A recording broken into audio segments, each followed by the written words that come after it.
महाराज भरत अत्यंत विद्वान, सुंदर और प्रजाहितैषी राजा थे। जब उनका मन सांसारिक सुखों से भर गया तब वे राजपाट त्याग कर गंडकी नदी के किनारे एक आश्रम में सन्यासी बनकर रहने लगे। एक दिन यही महाराज भरत नदी किनारे माला जप कर रहे थे। तभी उनकी नजर एक गर्भवती हिरणी पर पड़ी जो नदी में जल पी रही थी और तभी अचानक जोरों से एक सिंह की गर्जना हुई।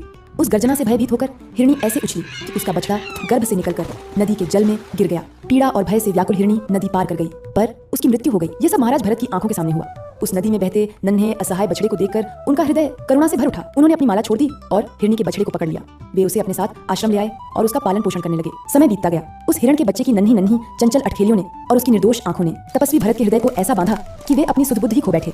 वे बड़े ही वात्सल्य से उस बछड़े की कोमल पीठ सहलाते, प्रेम में डूबकर उसका मस्तक चूम लेते। कभी कभी तो उसे अपने कंधों पर बिठाकर वन में ऐसे घूमते मानो उन्हें संसार की सबसे अनमोल निधि मिल गई हो। धीरे धीरे वे उस हिरण की सेवा और स्नेह में इतने आसक्त हो गए कि अपनी आध्यात्मिक साधना, अपने विधि विधान और यहाँ तक कि भगवान की पूजा भी भूलने लगे।